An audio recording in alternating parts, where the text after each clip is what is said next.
we're going to talk about one-to-one functions. And then we'll talk about inverses.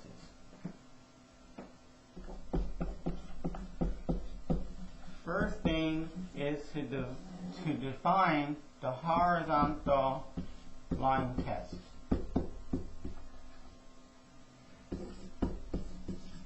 A function is said to pass, as opposed to fail, to pass the horizontal line test if there is not a line, not a horizontal line that crosses their curve or function, crosses the graph in more than one place.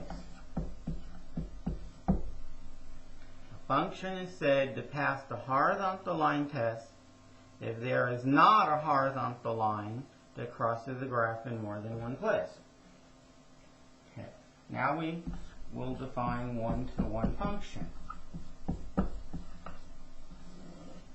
Okay? Here are two definitions. Of course, you only have to satisfy one. They're the same. These two definitions are the same. One, a function is one-to-one if it passes the horizontal line test. A function is one-to-one if it passes the horizontal line test. And of course, test starts with D. T, I meant to say. Horizontal line test. Okay. Second definition is if f of A equals f of B, then it must be true that A equals B.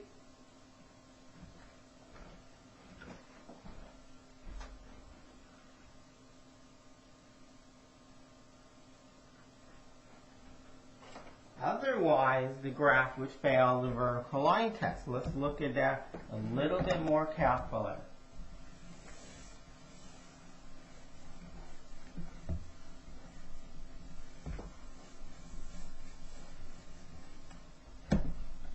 What would it take for a function to fail the horizontal line test? Here's the function. This function is not one-to-one because I can find a horizontal line. There it is. I found the horizontal line that crossed the graph in two places. If we call them A and B, well, it turns out that f of A equals f of B.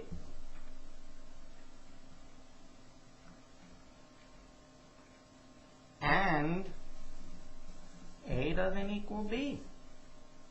These two values are not equal. If f of two different numbers are equal, it's going to fail the horizontal line test. Think about that. If f of A is equal to k, call that y value k, and f of B is also equal to k, that is f of A is k and f of B is k, no matter how you draw the curve, whether it's like this or not, so long as it crosses those 2 points, it's going to fail the horizontal line test. Okay.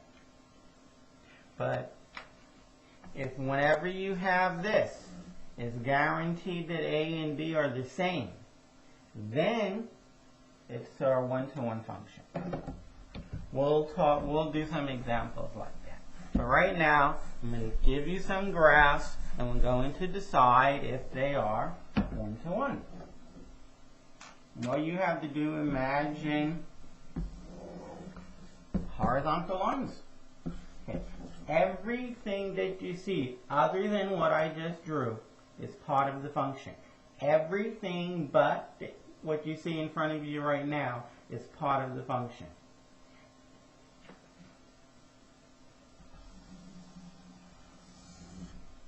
Okay?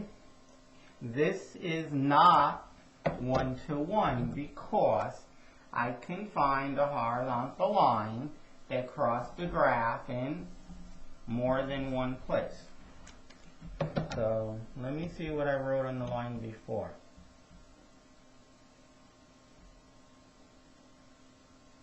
Okay, does not cross in more than one place. I was afraid I said exactly 2 places. This is not one-to-one. Failed the vertical line test. Now, here's the x and y axis. Everything else I'm about to draw is part of the function. Suppose the function goes like this. This function is one-to-one. So let's label that. This is not one-to-one. It's not one-to-one. This one is one-to-one because no matter which horizontal line you consider, it will never cross the graph in more than one place. The lines I drew, they crossed in one place. But you will never ever find a line, horizontal line, that will cross in more than one place. Here is the x and y axis. Anything and everything else I draw is part of the graph. Suppose the graph looks like this, very similar to the last one. Suppose the graph looks like that. Well, this is not one-to-one because I can find a horizontal line that crosses the graph in 2 places. Right there and right there. It crossed here and it crossed there. Crossed the graph in 2 places. But you know what? Any other horizontal line will cross the graph in 1 place. Okay, let's look at this one.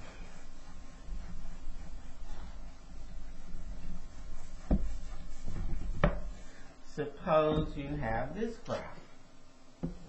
Again, everything but the x and y axis is part of the graph. Suppose that's your graph.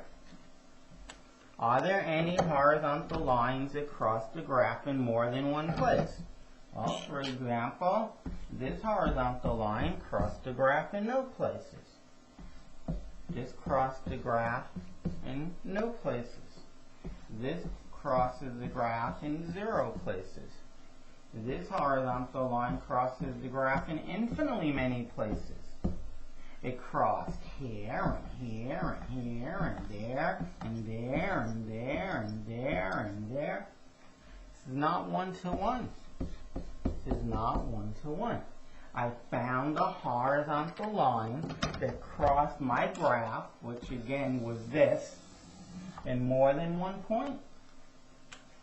It's not a function.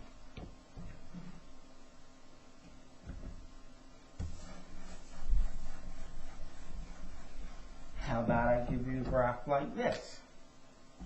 Go straight up and then horizontal and then up again. And it doesn't really matter where the axes are. Is this the graph of a one-to-one function? For example, and let's suppose in this problem that the graph ends right here and it ends right there. Okay, so for example, this horizontal line that I'm about to draw, this one right here, it crosses the graph in no places. This horizontal line, no places. This horizontal line in one place. This horizontal line in one place. This horizontal line up here, it crosses in no places. However, this horizontal line crosses the graph in more than one place. It crossed everywhere in that interval. This is not one-to-one. This is not one-to-one.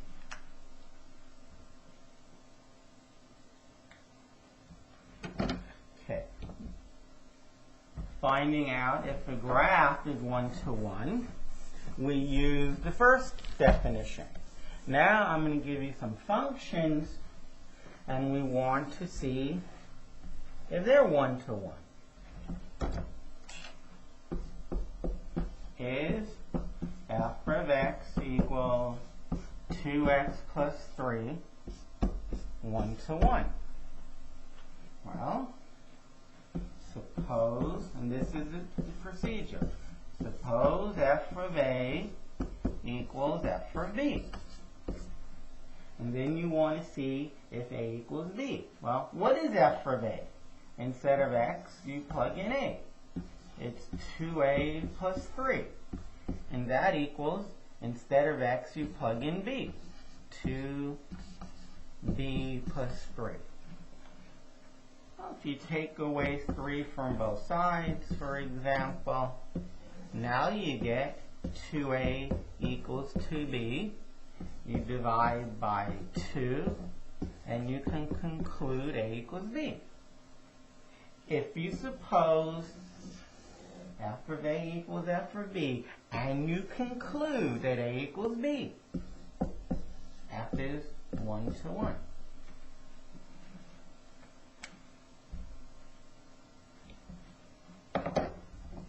Let's try another one.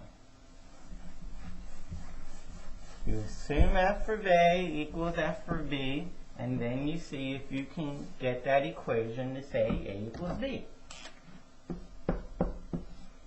Is f of x equal x squared plus 3 1-to-1? Okay, how do you tell or decide? Suppose f of a is equal to f of b. Well, what does f do to what you put in the brackets? It squares it and adds 3.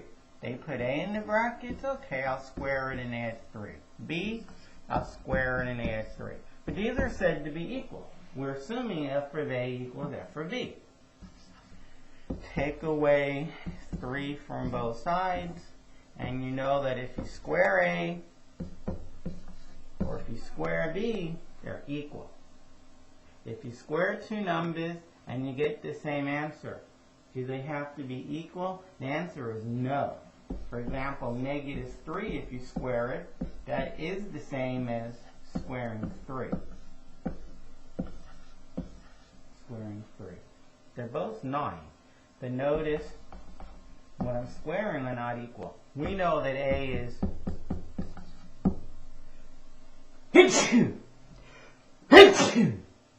excuse me. We can only say at this point here that a is plus or minus b. We cannot conclude a equals b. So, f is not 1-to-1. I guess another way to do these problems is you can graph it. X cubed plus 3 goes like that. Y equals x squared, I meant to say, plus 3. X squared plus 3. And of course, it's not 1-to-1 because that horizontal line crosses in more than one place. If you're given a function, or if you draw your own function, how do you tell if it's 1-to-1? Horizontal line test. If you cannot find the horizontal line that crosses in more than one place, the function is 1-to-1.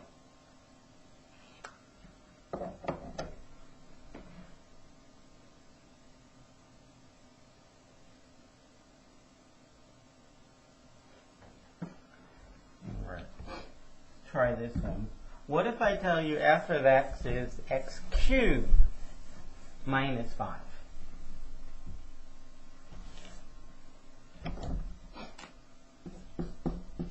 Is f of x equal to x cubed minus 5? 1-to-1? Well, I don't know. Let's see. Suppose f of A equals f of B. What does f do to what's in the brackets? It cubes it, takes away 5.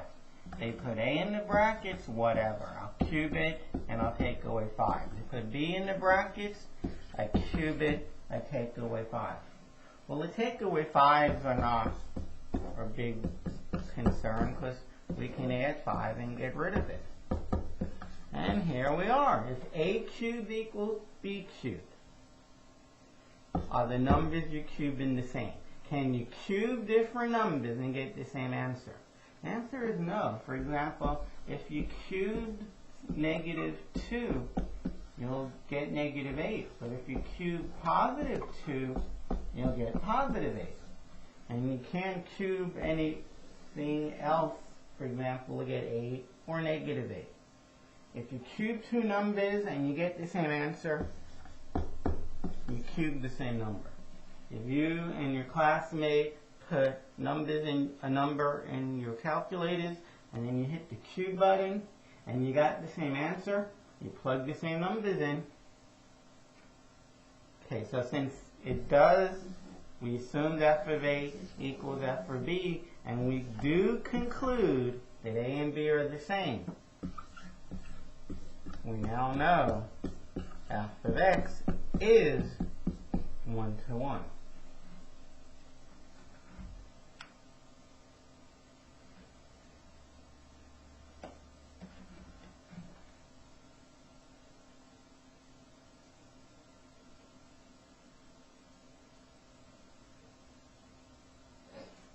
All right. Now, let's talk about inverse functions. Every student, especially ones who use a calculator, should know inverses. Inverse undoes what you did. For example, if you have a number in your calculator 3, and you multiplied it by 2, so your calculator now says 6, and then you add 5. So your calculator now says 11. And you say, oh shucks, I didn't mean to multiply by 2 and add 5. I meant to do something else. I meant to multiply by 5 and then add 2. I meant to multiply by 50 and take away 90. I didn't mean to multiply by 2 and then add 5. Well, what do? So all you have is 11 in your calculator, and you want to get 3 back. Because you don't remember that 3 was before you multiplied by 2 and added 5. You have 3 in your calculator, you multiplied by 2, and now your calculator says 6. You don't remember what it said before. You don't remember it said 3, and now it says 6, and you add 5, and now it says 11. What did it say back then? You're not going to remember. And if you did, well, for this problem, you wouldn't need to use inverses. You would clear out your calculator and type in 3. But you don't remember it was 3, so how do you do it? Well, you have some number in your calculator. If you want to undo what you did, you want to undo adding the 5. So you take away 5. Well, that gives you 6. And then, which is what you should get. And now you want to undo multiplying by 3. I meant to say multiplying by 2. So you divide by 2. And 6 divided by 2 is 3. What do you know? You retrieved what you did. So if you have a function, and the function multiplies by 2 and adds 5, if it multiplies by 2 and adds 5, well, what's the inverse function? The inverse function, which is called this, well, no matter what you start off with, call it x, it takes away 5, and then it divides by 2. That's the inverse function. I think the best way of figuring out the inverse function is you start off with the function you have, 2x plus 5. You start off with x always, and you build up 2x plus 5. That is, you multiply by 2, so now you have 2x, and then you add 5. So now you have f of x, 2x plus 5. And you want to undo that. This is some number in your calculator. You started off with x, some number, you multiplied by 2, you add 5. Now you have a new number in your calculator. Call that big X. Now you want to retrieve little x. So you undo what you did. Instead of adding 5, you take away 5. So we have x minus 5. To undo multiplying by 2, you divide by 2. So you have x minus 5 over 2. Well, that's f inverse of x. That's the inverse function. It will undo what you do. It will undo what you do. Let me state that better. It undoes what the function f does.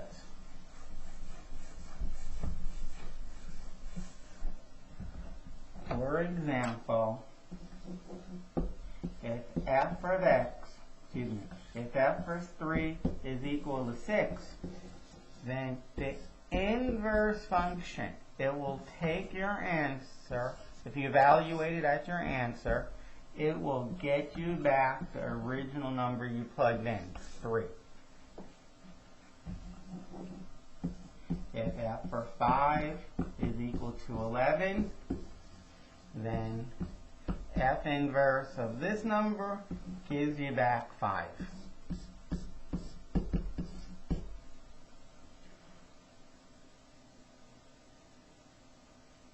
So if I tell you if f of 2 is equal to 7, then f inverse of 7 is what number? You should say 2.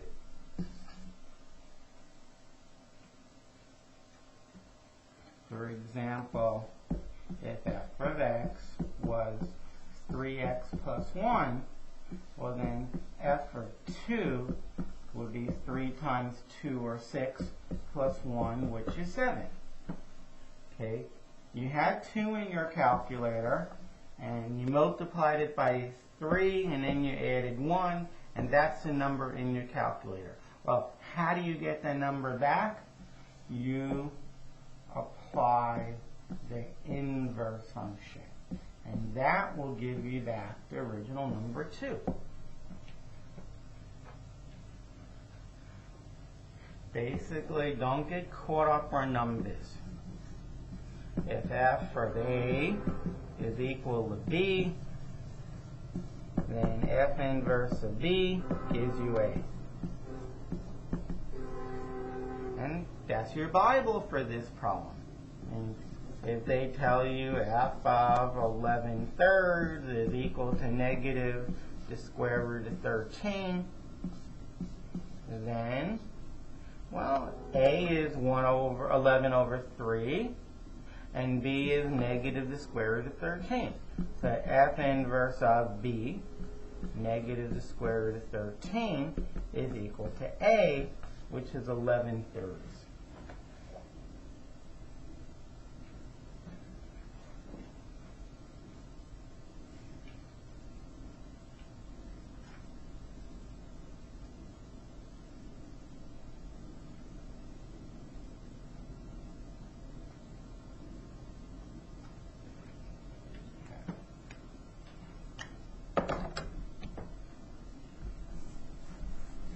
Inverses have the following property.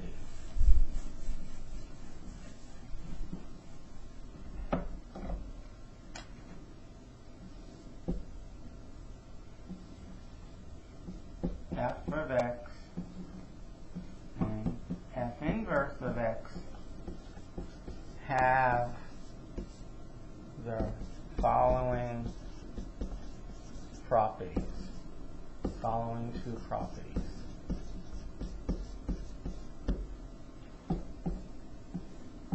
F circle f inverse of x is equal to x, And f inverse circle f of x is x. Two functions are inverses, mean that must be true. If those two statements are true, then f and f inverse are inverses.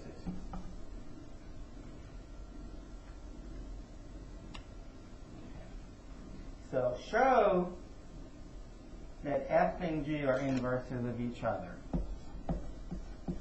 Show that f and g are inverses of one another.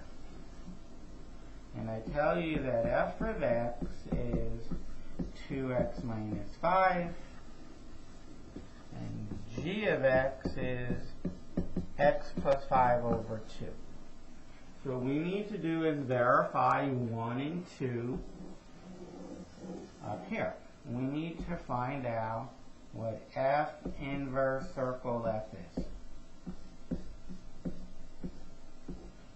Well, by definition, it's f inverse of f of x. Remember that f inverse, f and x don't change, the order doesn't change. Here's f inverse.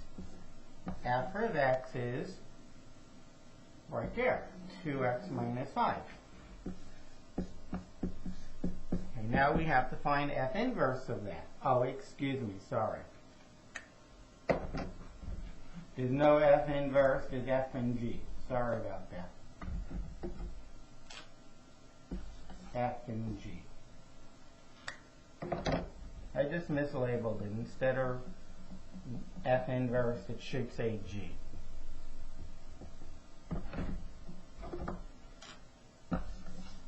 First g, then f, then x. G, f, x. The order didn't change. Well, what does g do to anything you put in the brackets? Well, read the rule. What does g do to what's in the brackets? It takes what's in the brackets, it adds 5 to it, then it divides by 2. Okay? I take what's in the brackets, 2x minus 5. I add 5 to it, and I divide by 2. Minus 5 plus 5 is 0. I get 2x over 2, which is x, which is what I wanted. Okay, so the first criteria has been met. Now I reverse it. I do f circle g of x. This is f of g of x. Well, what is g of x? It's x plus 5 over 2. I just replaced what that equals. Now what does f do? What is the f function? No matter what you put in the bracket, you put x in the bracket, what does it do to it? It multiplies it by 2, takes away 5. Okay, I take what's in the brackets, I denote that I'm multiplying it by 2 and taking away 5. The 2's cancel, so I get x plus 5 minus 5. But that's x. F and g are inverses. F and g are inverses. They're just calling that g. They're calling f inverse g. They could have called it q. They can call it anything they want. You compose the two functions and eat both ways, and you're supposed to get back x.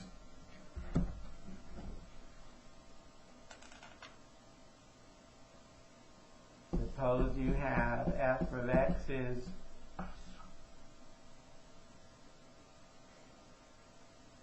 x minus 3 over 4, and g of x is 4x plus 3. Show that these two functions are inverses. That is, you have to look at the fog function, and you have to consider the GOP function, and see if they give you x back. by definition, this is f of g of x. But g of x is 4x plus 3. So it's f of 4x plus 3. Now, what happens to 4x plus 3?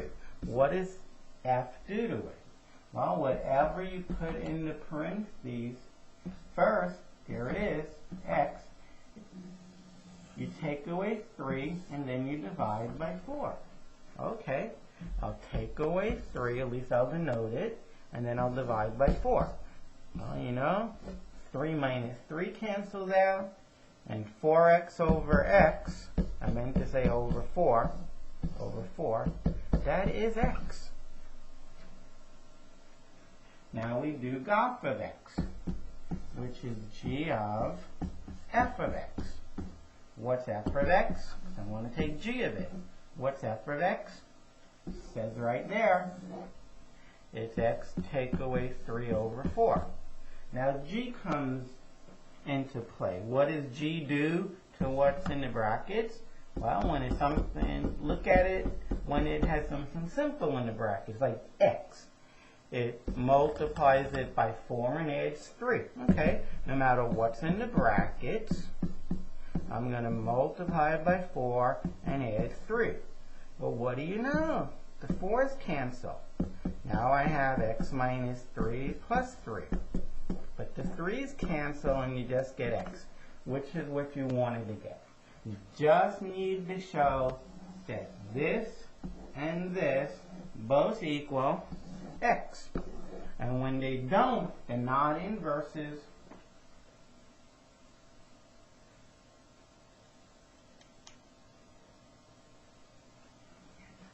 Now, a good thing to be able to do is to find inverses on your own.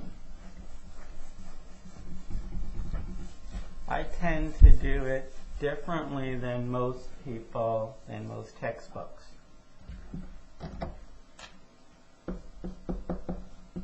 Find the inverses for the given functions.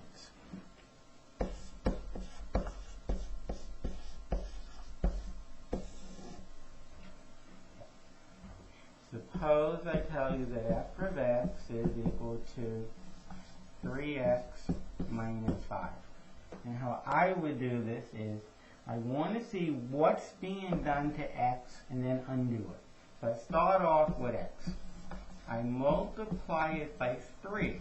That gives me 3x. It gives me this. And then I take away 5. And like magic, I get f of x. Think about what you would do if I said x is 7. How would you find f for 7? You would multiply by 3. That's the first thing I said I would do. You would get 21. And then you would take away 5. That's the second thing I said to do. Take away 5. Now we undo this. Call this big X or little x. Doesn't matter. We have to undo taking away 5. That means we add 5. X plus 5 is x plus 5. Then we have to undo multiplying by 3. That is, we divide by 3. And there's the answer. Take this and divide by 3. That's f inverse. It undoes what you did. Let's try another one.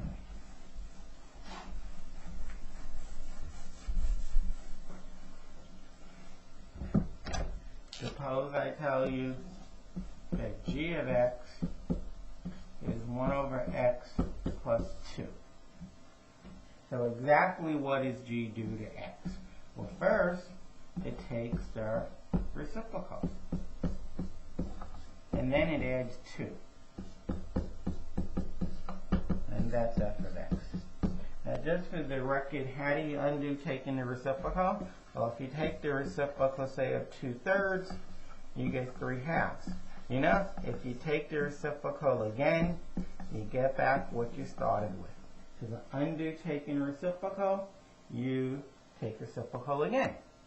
Alright, so call this x. To undo adding 2, you take away 2. So you have x, take away 2. And then you take the reciprocal. Reciprocal. It's understood that's over 1. Take the reciprocal. It's 1 over x minus 2. That is the inverse of x. And you can verify it. You can compose the two functions and see if you get identity. What is g circle g inverse of x? This is our check. Well, this is g of g inverse of x. It's g of g inverse of x. The g inverse of x is 1 over x minus 2. And what does g do to what's in the brackets? What does g do to what's in the brackets? Takes the reciprocal and it adds 2. Okay, I take the reciprocal of what's in the brackets, x minus 2, and I add 2 to it. And I get x, which is correct. But you have to do it the other way as well. G inverse circle g of x. This is g inverse of g of x. That is, it's g inverse of g of x. And g of x, reading from the very top line, is 1 over x plus 2. Now, what does g inverse do? What does g inverse do? It takes away 2 from x, and then it takes the reciprocal. That's how I would say this rule in words. What's being done to what's in the brackets? You take away 2, that gives you x minus 2, and then you take the reciprocal. So, it takes what's in the brackets, it takes away 2, and then it reciprocates that.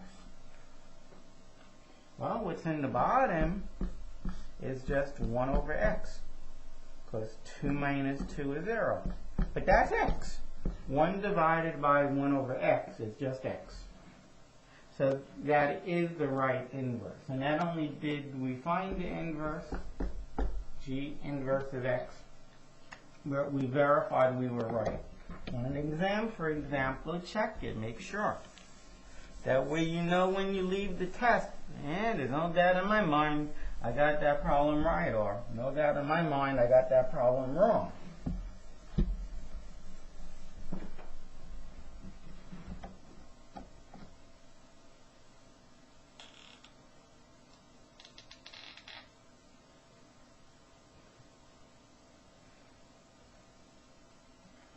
Suppose you have h of x this time. H of x is equal to the cube root of 3x plus 5. Now, how would you find the inverse? Well, like always, you want to see how it's built up. If you take x, think about how you would find f of 5 or f of 10. First you would multiply by 3. That gives you 3x. Then you'd add 5. That will give you 3x plus 5. And then you would take the cube root of it. Because that will give you the cube root of 3x plus 5. Now, we call that x and we undo it. How do you undo taking the cube root of a number? You cube it. You cube that, you get x cubed. How do you undo adding 5? You take away 5 from that. X cubed minus 5. How do you undo multiplying by 3? You divide by 3. So x cubed minus 5 divided by 3, that's h inverse. That's h inverse of x.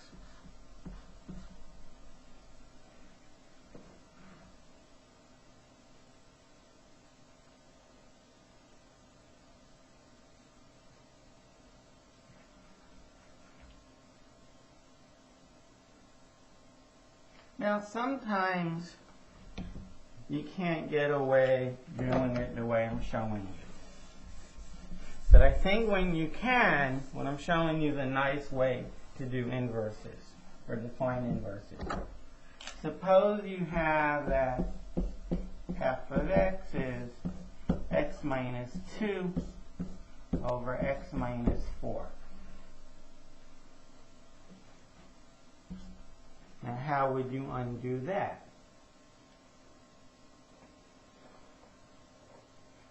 I mean, I guess you can be clever, quite clever.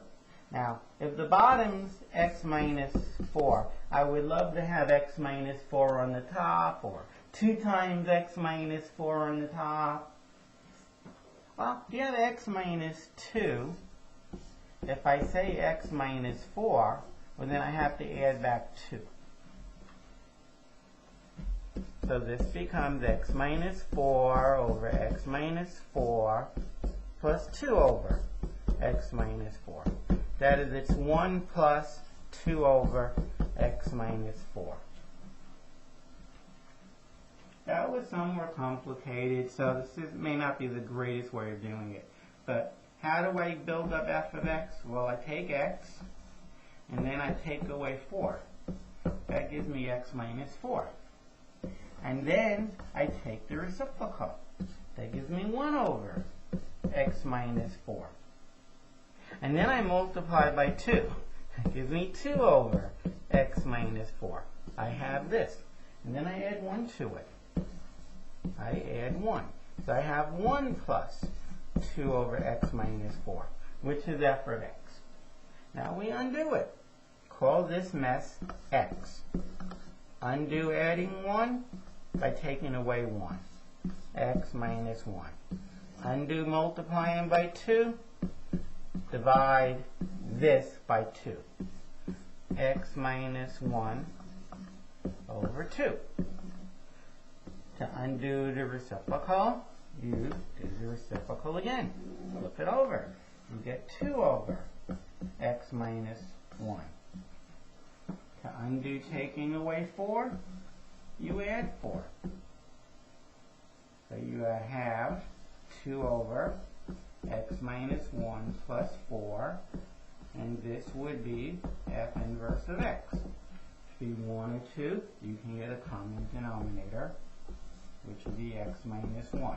So you have 2 over x minus 4, x minus 1, excuse me, plus 4 times x minus 1 over x minus 1. So you have 4x minus 2. Because you have 2 here, and you're taking away 4 over x minus 1. If you wanted to, you can factor out the 2, and you go 2 times 2x minus 1 over x minus 1. Just one way of finding the inverse. The other way of finding an inverse, and you can do this in all the cases, interchange x and y, and then solve for y. So let's do that again. Let's make sure we get the same answer. You interchange x and y, and then you solve for y.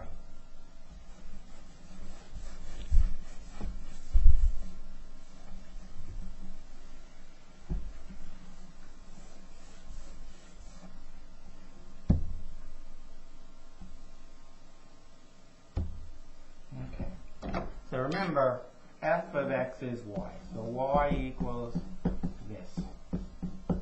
Interchange x and y. Instead of y, put x. Instead of x, put y.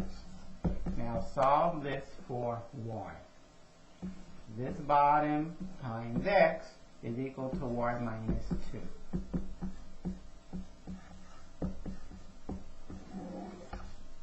So y minus 2 is equal to xy minus 4x. Bring all their y's together on the left side. Bring the 2 over, bring the xy over. So y minus xy is equal to positive 2, because I brought over negative 2, minus 4x. How many y's we have? We have 1, and we're taking away x's now. We have 1 minus x y's. And this is 2 minus 4x. Divide by 1 minus x. And if you like, factor out the 2 from the top. Okay, if you multiply the top and bottom by negative 1, you should get exactly what we had down here. Oh, and one last thing. Instead of y, put y inverse. Or f inverse of x. Interchange x and y, solve for y, and then the last thing is to call y inverse. Either way, when it's not going to be an easy problem, unfortunately.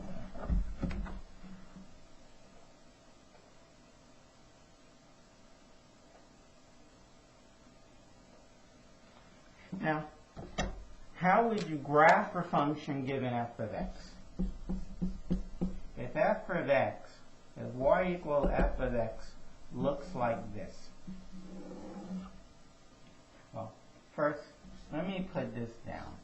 It'll make my life easier. That's the line y equals x, and it's very helpful in finding inverses. If this here was f of x, then the inverse is just a mirror image across the line y equals x. That is, it would be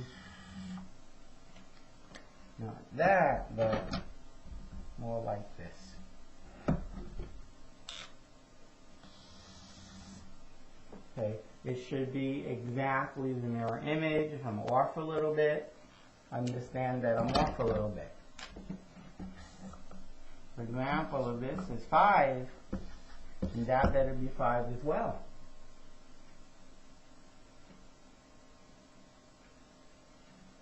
And if this is negative 4, well then the y should be negative 4. We interchanged x and y.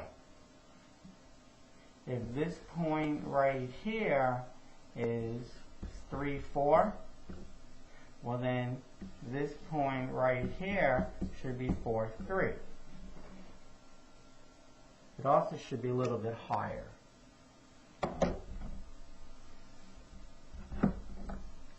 All we're doing is interchanging x and y. Here's your 4, 3.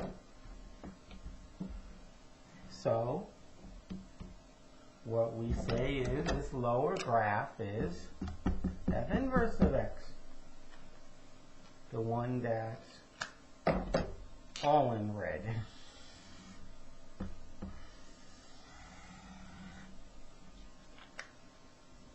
So if you have a function, if you have the graph of a function, drawing the inverse should be very, very routine.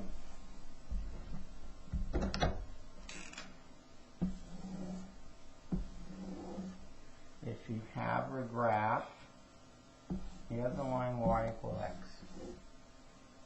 If you have a graph that goes like that, well, the inverse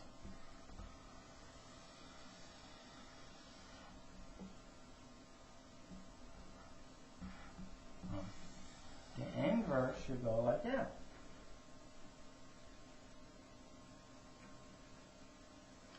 Notice that whenever one graph crosses y equals x, they both do.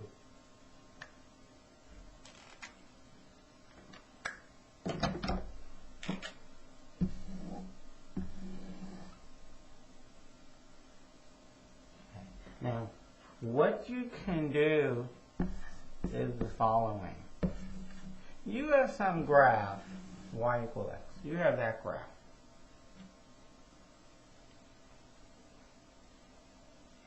if you wrote, okay, actually, let me have some more space to do this.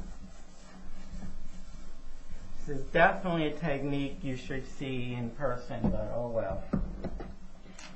If you have some graph, actually, we're really concerned about the x and the y axes. So you have some graph. You should draw a very bold face so you can see it from the back of your paper. If you were to just rotate the paper, then you would have the y-axis here and the x-axis here. What we ultimately want to do is get the x here and the y here.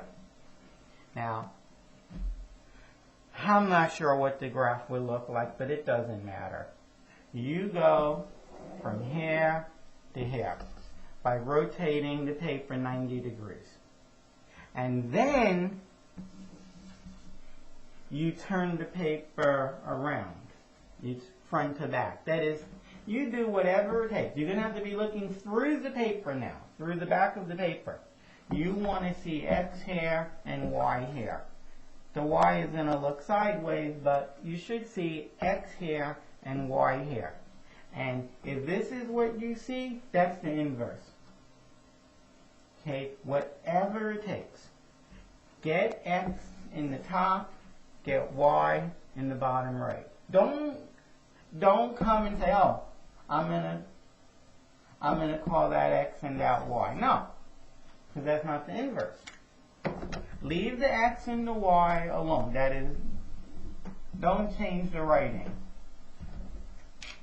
Here's x, and here's y, and here's some graph. You're going to have to turn the paper around a couple of times so you get x on the top and y on the bottom right. And again, you're going to have to be looking through the back of the paper. And whatever graph you see through the back of that page, if that's the graph, that's the inverse. That's the inverse. So again, you have your paper like this. You have x and you have y. Rotate it 90 degrees. So now the page is like this, and here's x and there's y. Now flip it around. Okay. Put the bottom onto the top. That is, get x here and the y is still here. And whatever graph you see here, that's the graph you see, and that's the inverse. And that's the inverse.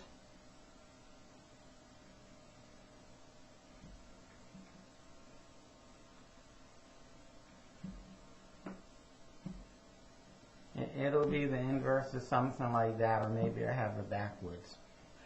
But the bottom line is, whatever graph you have here, draw it nice and bold. That way you can see it from the back of the page. Just do whatever it takes to get x on top, y on the bottom right, and then whatever graph you have, if this is the graph you have, there's your inverse. And it'll never ever be wrong because you have the beginning graph correct. You have the beginning graph. Maybe it's this S shape. Okay, if you rotate it, it'll look like that. If you flip it around, I guess I have it backwards.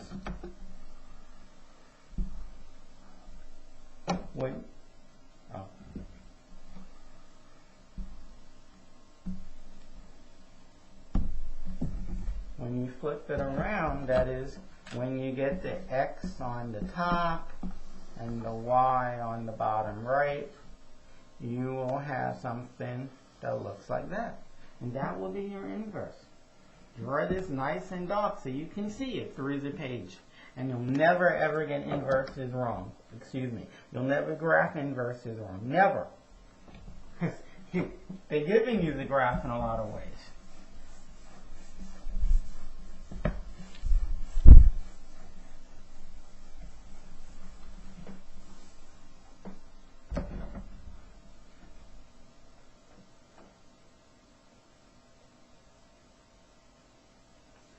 that finishes up inverse function, then one-to-one functions.